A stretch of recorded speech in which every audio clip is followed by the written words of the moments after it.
अस्सलाम वालेकुम एवरीवन, कैसे हैं आप सब। उम्मीद करती हूँ आप सब ठीक होंगे और खैरियत से होंगे। तो जी अभी मेरी यूट्यूब फैमिली तो बनी नहीं है। जब मेरी यूट्यूब फैमिली बन जाएगी तो मैं बोलूँगी अस्सलाम वालेकुम माय यूट्यूब फैमिली। अभी तो मैंने फ़िलहाल अस्सलाम वालेकुम बोलना है, क्योंकि आप लोग मुझे सपोर्ट ही नहीं कर रहे। आप लोग सपोर्ट करेंगे तो हमारी एक फैमिली बनेगी, फिर हम ये बोला करेंगे।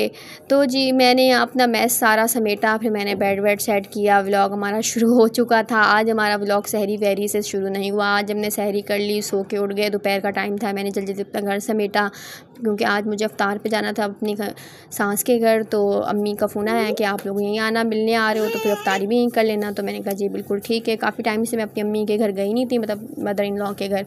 तो मैंने कहा चलें भाई जाके चक्कर लगाएं, उनको रमज़ान मुबारक बोल दें जाके, क्योंकि काफ़ी टाइम से अली के पेपर चल रहे थे मेरे बेटे के, तो हमें टाइम ही नहीं मिल रहा था जाने का। तो जी जल्दी जल्दी मैंने करने लग गई सफाई। अच्छा जी, मुझे एक ना मेंटली मेरे दिमाग में होता है कि जब मुझे कहीं जाना होता है तो मुझे ना पता नहीं क्यों एक मसला होता है कि मैं पूरे घर की सफाई करके जाती हूँ, कि कोई भी मेरा घर मैस वैस नहीं फैला हुआ हो, साफ़ सुथरा हो, ताकि मैं जब आऊँ तो साफ़ सुथरा घर देखूँ और खुश हो जाऊँ। मेरे साथ तो ये प्रॉब्लम है। आप लोगों के साथ ये मसला है कि नहीं मुझे बताएगा कमेंट में। तो मेरे साथ हमेशा ये होता है कि मैंने अपने घर की सफाई करनी होती है, सफाई वगैरह करके फिर बच्चों को रेडी करना होता है, फिर मैंने जाना होता है। तो मैं ये सोच रही थी कि जब तक एक लड़की ना, जब एक माँ बनती है, जब एक लड़की एक बीवी बनती है, बहू बनती है, माँ बनती है, तो उस पे ये सारी ज़िम्मेदारियाँ आ जाती हैं। पहले हम कितने वो होते हैं, जैसे कि सोते रहते हैं, हमें कहीं जाना हो तो हम 2-3 घंटे लगाते हैं तैयार होने में, जब हमारी शादी नहीं हुई हुई थी, अनमैरिड लड़की होती है। तो अब जब शादी हो जाती है तो लाइफ एक चेंज हो जाती है। तो हम पूरे अपने घर को समेटते हैं, समेटने के बाद साफ़ सफाई करने के बाद फिर हम अपने बच्चों को साफ़ सुथरा करते हैं, रेडी करते हैं, उसके बाद फिर हम खुद तैयार होते हैं। तो कितनी चेंज होती है लाइफ शादी के बाद। मेरी तो बहुत चेंज हुई है। आप लोगों की कितनी चेंज हुई है मुझे नहीं पता, वो आप मुझे बताइएगा कमेंट करके। बर्तन वगैरह मैं यहाँ पे सब धो वो के सेट करके रख रही थी। फिर उसके बाद मैंने सोचा आयज़ा को तैयार कर लूँ। आयज़ा को मैंने तैयार किया और आयज़ा के नखरे नहीं ख़त्म हो रहे थे। आयज़ा लेटे जा रही कि मुझे दादी के घर नहीं जाना, मुझे खाला के घर जाना है, क्योंकि खाला की बेटी के साथ इसकी इतनी दोस्ती है इफ़रा, तो इसलिए कह रही थी वहीं चले। तो मैंने लोगों को रेडी किया, ये लोग चले गए नीचे और मैं आपको कैट्स दिखा रही थी। माशाल्लाह से हमारी बिल्डिंग में एक कैट ने 6 बच्चे पैदा किए हैं। तो मैं वही देख रही थी। माशाल्लाह अल्लाह ताला का कुदरत का करिश्मा देखें कि इतने प्यारे प्यारे बच्चे थे। तो हम लोग निकल पड़े अपनी मंजिल को। हमारी मंजिल रवां दवां थी अपने सास के घर।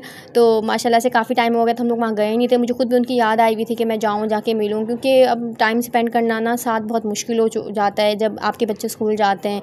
तो काफ़ी टाइम से ना अफ्तारी वगैरह चल रही थी, कभी मेरी अम्मी के घर अफ्तारी, कभी मेरी सिस्टर के घर अफ्तारी माशाल्लाह से ना। तो आप लोग भी ये मतलब कौन कौन साथ मिल के अफ्तारी करते हैं? मैं तो कहती हूँ कि इंसान को अफ्तारी इकट्ठे बैठ के करनी चाहिए। जितनी भी आपकी फैमिली है, आपके बहन भाई, चाहे आप अलग अलग रहते हैं, फिर भी आपको इकट्ठे बैठ के करनी चाहिए, क्योंकि बहुत सवाब मिलता है और अच्छा भी लगता है। एक गैदरिंग हो जाती है और ये एक महीना होता है कि इसी महीने में इंसान अपनी नाराज़गी अपने हर चीज़ें दूर करके, अपने दिल में से बिल्कुल बुग़्ज़ वगैरह गन निकाल के और एक मोहब्बत पैदा करके अपने रिश्ते को आगे बढ़ाए। तो मुझे तो बहुत अच्छा लगता है। काफ़ी टाइम से माशाल्लाह से हमारा बहुत अच्छा रमज़ान गुजर रहा था, अच्छे रोज़े गुजर रहे थे। हम लोग इकट्ठे सब दस्तरख़्वान पे बैठ रहे थे, बहन भाई सब इकट्ठे मिलकर अफ्तारी वगैरह कर रहे थे। आज मैंने कभी अपने ससुराल में जाऊँ, उनके साथ बैठ के अफ्तारी करूँ और थोड़ा टाइम गुजारूँ।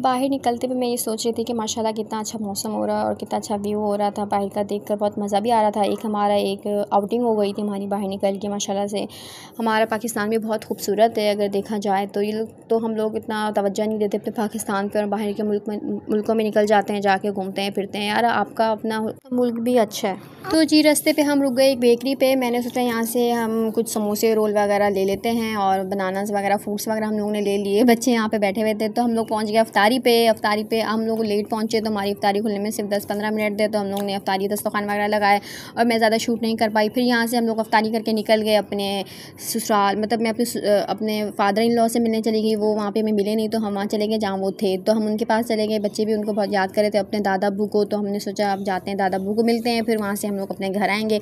आप लोग भी अपने बड़ों से मिला करें, उनसे मोहब्बत किया करें, अपने अम्मी अब्बू को बहुत सी मोहब्बत दिया करें। ज़रूरी नहीं है पैसा हर चीज़ नहीं होता। अगर आपके पास इतना पैसा अल्लाह पाक हमारे बड़ों का साथ, हमारे बड़ों का साया हम पे हमेशा सलामत रखे। मैं तो यही दुआ करती हूँ, चाहे वो मेरे अम्मी अबू हों, चाहे वो मेरे हस्बैंड के अम्मी अबू हों, उनके अम्मी अबू मेरे अम्मी अबू हैं, मेरे लिए तो वो ज़्यादा अज़ीज़ है मेरे लिए।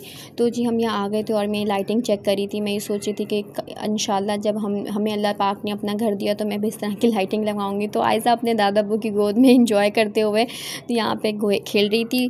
ओके जी, मिलते हैं एक और न्यू व्लॉग में, तब तक के लिए अल्लाह हाफ़िज़।